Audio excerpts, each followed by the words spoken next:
Hello everyone, আমি শান্তি চলে এসেছি আবারও একটি নতুন রেসিপি নিয়ে। আজকে যে রেসিপিটি দেখাবো সেই রেসিপিটি একাই 100 বা বলতে পারেন এক পদেই বাজিমাত এমন একটি রেসিপি দেখাবো। আর যারা মাংস বা চিকেন খান না তাদের জন্য এই রেসিপিটি একেবারে অনবদ্য একটি রেসিপি। চলুন তাহলে দেখে নিই আজকের কী রেসিপি দেখাচ্ছি। আজকের রেসিপি হলো সয়া বিরিয়ানি রেসিপি এবং যা খেতে হবে অত্যন্ত সুস্বাদু। তাহলে দেখে নিই আজকের রেসিপি। প্রথমেই লাগবে চাল, তাই আমি এখানে বাসমতি চাল পরিমাণ মতো নিয়ে ভালো মতন ধুয়ে পরিষ্কার করে কিছুক্ষণের জন্য ভিজিয়ে রাখবো। আপনাদের কাছে যেরকম টাইম থাকবে সেই অনুযায়ী আপনারা ভিজিয়ে নিতে পারেন, অন্তত 10 মিনিট ভিজিয়ে রাখলে ভালো হয়। এখানে আমি চালটা দুজনের মতন করে নিয়েছি, অর্থাৎ আমি এবং আমার ছেলে খাবো, তার জন্যই অল্প পরিমাণে চাল নিয়ে বানিয়ে নিচ্ছি। এরপর ভালো মতন পরিষ্কার করে ধুয়ে চালটাকে রেখে দিলাম। আর এর মধ্যে সয়াবিন আমি কিছুটা গরম জলের মধ্যে ভিজিয়ে রাখবো। এখানে ভালো মতন গরম জলটা আমি নিয়ে নিয়েছি, এর মধ্যে দিয়ে দিচ্ছি সয়াবিন প্রায় 1 প্যাকেট। এখানে দেখুন সয়া চাংসের এই প্যাকেটটাই আমি নিয়েছি, 10 টাকার প্যাকেট। সয়াবিন যতক্ষণ গরম জলে ভিজছে এর মধ্যে কিছুটা গরম দুধ নিয়েছি একটি বাটির মধ্যে, তার মধ্যে কয়েকটা কেশর এবং 1 ফোঁটা আমি মিঠে আতর নিয়ে এটা দুধের মধ্যে মিশিয়ে নিলাম। ফোঁটাটা আমি চামচেই নিয়েছি, কারণ অনেক সময় বেশি পড়ে যেতে পারে, তার জন্য এরকম চামচের মধ্যে নিয়ে দুধের মধ্যে মিশিয়ে নিয়ে রেখে দেবো। এরপরে কিছু উপকরণ যেমন আলু, টমেটো এবং পেঁয়াজ কেটে নেব। এখানে আমি দুজনের মতন করে বানাচ্ছি, তাই একটা আলুতেই হয়ে যাচ্ছে। আপনারা যদি বেশি বানান সেক্ষেত্রে আলুর পরিমাণ বাড়িয়ে নিতে পারেন এবং সয়াবিনের পরিমাণও সেক্ষেত্রে বাড়বে, মশলার পরিমাণও কিছুটা হলেও বাড়বে। এরপর পেঁয়াজটা আমি কেটে নিচ্ছি। পেঁয়াজটা আমি বেরেস্তা করার জন্য কাটবো, তাই পেঁয়াজটা একেবারে ঝিরিঝিরি করে কেটে নেব। আর এদিকে আলুটা আমি এরকম মাঝারি সাইজে কেটে নিচ্ছি। আলু অবশ্যই এই বিরিয়ানিতে দিতে হবে, বিরিয়ানিতে আলু মাস্ট, কারণ আমরা তো আলু ছাড়া বিরিয়ানি ভাবতেই পারি না। এরপরে পেঁয়াজগুলো এইভাবে ঝিরিঝিরি করে কেটে নিয়ে হাতের সাহায্যে এইভাবে পেঁয়াজের কলিগুলোকে এইভাবে আলাদা করে নিচ্ছি। এখানে পেঁয়াজটা আমি বেরেস্তা করব, তাই এইভাবে কেটেছি। আর একটা মাঝারি সাইজের টমেটো বীজটাকে বাদ দিয়ে আমি এইভাবে ছোট টুকরো করে কেটে নিলাম। পেঁয়াজ, টমেটো এবং সঙ্গে আমি আদা রসুনের পেস্ট দেবো, সেটা আমার আগে থেকে রেডি করা ছিল, তাই এখন আর করছি না। এদিকে আমার সয়াবিনটা ভিজে গেছে। সয়াবিনটা যেহেতু খুব গরম জলের মধ্যে ভিজিয়ে রেখেছিলাম, তাই ভালো মতন ধুয়ে পরিষ্কার করে নিয়েছি এবং জলটা পাল্টে নিয়েছি।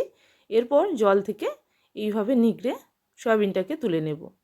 সয়াবিনটা দেখতেই পাচ্ছেন একেবারে ফুলে ফেঁপে উঠেছে। এর মধ্যে এবার ম্যারিনেশনের জন্য কিছু মশলা দেব, বেশি কিছু মশলা, যেমন কিছুটা লঙ্কার গুঁড়ো, হলুদের গুঁড়ো, সঙ্গে জিরে গুঁড়ো, কিছুটা গরম মশলার গুঁড়ো, আর দিয়ে দেব এই টমেটো কুচি করে রাখাটা, যেটা আমি আগে থেকেই কুচি করে রেখেছিলাম। এর সঙ্গে দিয়ে দিচ্ছি বেশ অনেকটা পরিমাণে টক দই, কারণ যেহেতু এটা কোনো রকম ডিম বা মাংস ব্যবহার করছি না, তাই এই সয়াবিনের টেস্টটা যাতে ভালো আসে তাই দইটা অবশ্যই দিতে হবে। এখানে প্রায় আমি হাফ বাটি পরিমাণে দই দিয়ে এইভাবে সয়াবিনটাকে ম্যারিনেট করে রেখে দেবো।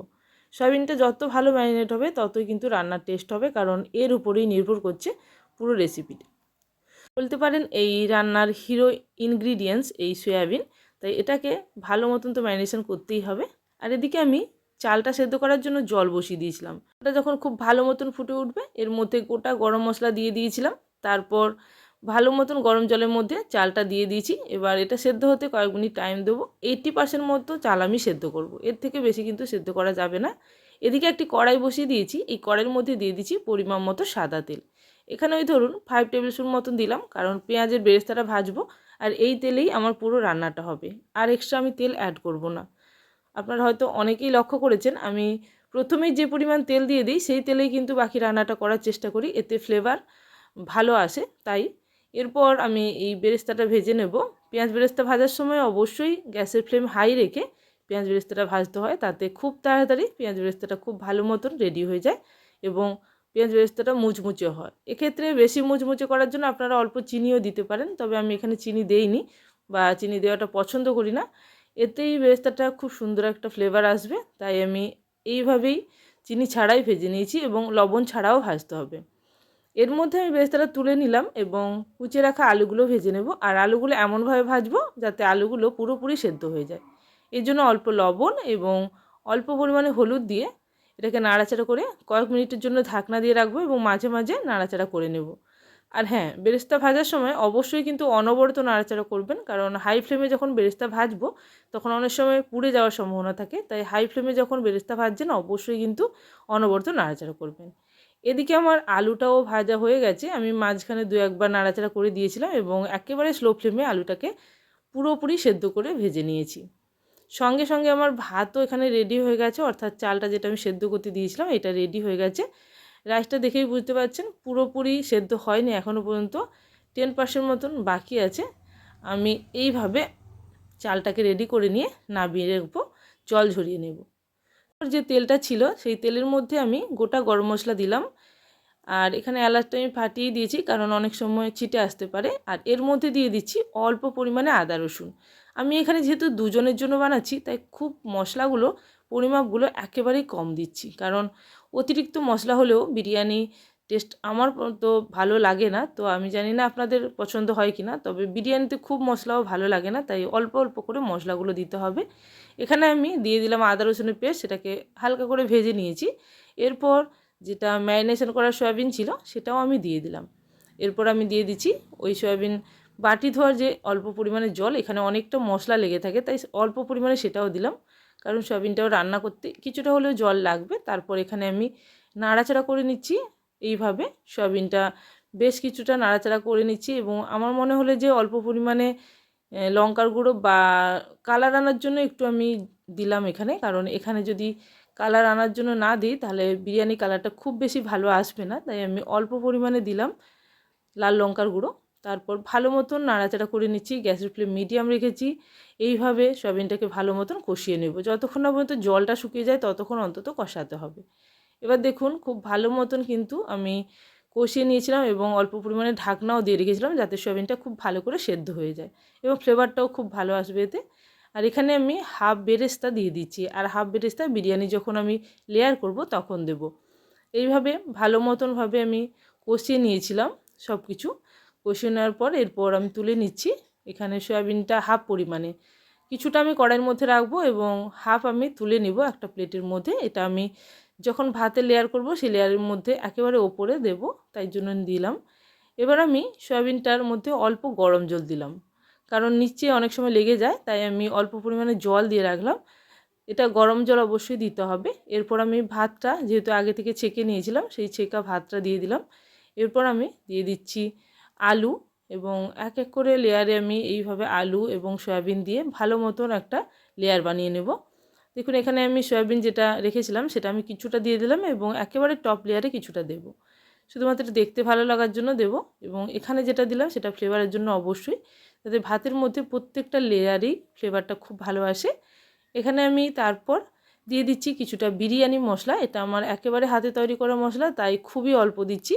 আর এই মশলা যদি আপনারা বানাতে চান বাড়িতে, তাহলে যারা জানেন না তাদের জন্যই বলছি, যদি আমাকে কমেন্ট সেকশানে একবার জানাবেন তাহলে আমি চেষ্টা করব এই মশলাটা কীভাবে বানাই আপনাদেরকে দেখিয়ে দেবো। এখানে আমি কিছুটা ঘি দিলাম, বিরিয়ানিতে অবশ্যই ঘি দিতে হবে। ঘি আমি খুবই অল্প দিলাম, ওই 1 টিস্পুন পরিমাণে ঘি দিয়ে পুরোটা ছড়িয়ে দিয়েছি। এরপর বাকিটা আমি আবারও ভাত দিয়ে দিচ্ছি বা রাইস উপর থেকে দিয়ে দেবো, দিয়ে এইভাবে হাতের সাহায্যে খুব ভালো করে ছড়িয়ে দেব। এইভাবে ভালো করে যত ছড়িয়ে দিয়ে লেয়ারটা বানানো হবে এবং প্রত্যেক লেয়ারের ফ্লেভারটা খুব ভালো আসবে, যেহেতু মশলাও আমি উপর থেকেই দিয়েছিলাম। এরপর আমি দিয়ে দিচ্ছি দুধে ভেজানো যে জাফরানটা, আর মিঠে আতর আমি এর মধ্যে দিয়ে রেখেছিলাম এটা দিচ্ছি। আপনারা চাইলে অল্প গোলাপ জলও দিতে পারেন, তবে আমি বিরিয়ানির খুব বেশি আতর বা গোলাপ জলের ফ্লেভার পছন্দ করি না, তাই আমি খুবই অল্প দিলাম, শুধু মিঠে আতরটাই দিয়েছি। এখানে কেওড়ার জলও আমি দিইনি, আপনারা চাইলে সেটাও অবশ্যই দিতে পারেন। এরপর আমি দিয়ে দিচ্ছি বেরেস্তা, এখানে পেঁয়াজ ভাজাটা যেটা আমি আগে থেকে করে গেছিলাম সেটাই দিয়ে দিচ্ছি উপর থেকে। এরপর প্রত্যেকটা লেয়ার প্রায় রেডি হয়ে গেছে, এটা একেবারে ওপরের টপ লেয়ার। এর মধ্যে আমি দিয়ে দিচ্ছি অল্প পরিমাণে ঘি। ঘিটা অবশ্যই বিরিয়ানি একটি মুখ্য ভূমিকা পালন করে বলতেই পারি, কারণ এটা না থাকলে বিরিয়ানির টেস্ট আসে না। এরপর ওপর থেকে দিয়ে দিচ্ছি কিছুটা পুদিনা পাতা, যেটা আমি নিজেই বাড়ি থেকে তুলে এনেছি, এবং এটা একেবারে ওপরে দিয়ে তারপর ঢাকনা দিয়ে দেব। এবং এই কড়াইটা এখনও পর্যন্ত আমি গ্যাস অফ করেই রেখেছিলাম, সেটা আগে বলা হয়নি, তবে সয়াবিনটা রান্না করার পরেই আমি গ্যাসটা অফ করে দিয়েছিলাম। এখন আমি গ্যাসটা অন করে একটা তাওয়া রাখলাম এবং তার ওপরেই আমি এইভাবে বসিয়ে দিলাম বিরিয়ানির কড়াইটা। এইভাবে আমি প্রায় 10 মিনিট মতন রান্না করেছি। প্রথমে হাই ফ্লেমে 5 মিনিট, তারপরে স্লো ফ্লেমে আরও 5 মিনিট করে তারপরে এটা আমি এখন আপনাদের সঙ্গে শেয়ার করছি। ঢাকনা খুলে নিয়েছি, দেখতেই পাচ্ছেন খুব ভালো মতন রেডি হয়ে গেছে এবং নিচ থেকেও পুরোপুরি যে জলটা দিয়েছিলাম সেটাও শুকিয়ে গেছে। একদম ঝরঝরে একটা বিরিয়ানি রেডি হয়েছে। চিকেন বিরিয়ানির থেকে কোনো অংশেই কম নয় এই রেসিপিটি। আপনারা অল্প রায়তা এবং কিছুটা স্যালাড দিয়ে সার্ভ করতে পারেন। তাহলে ভালো লাগলে রেসিপি অবশ্যই কমেন্ট সেকশানে জানাবেন। আজকের জন্য এই পর্যন্ত, আবারও চলে আসবো নতুন কোনো রেসিপির সঙ্গে। ভালো থাকবেন, সুস্থ থাকবেন। Thank you for watching my video.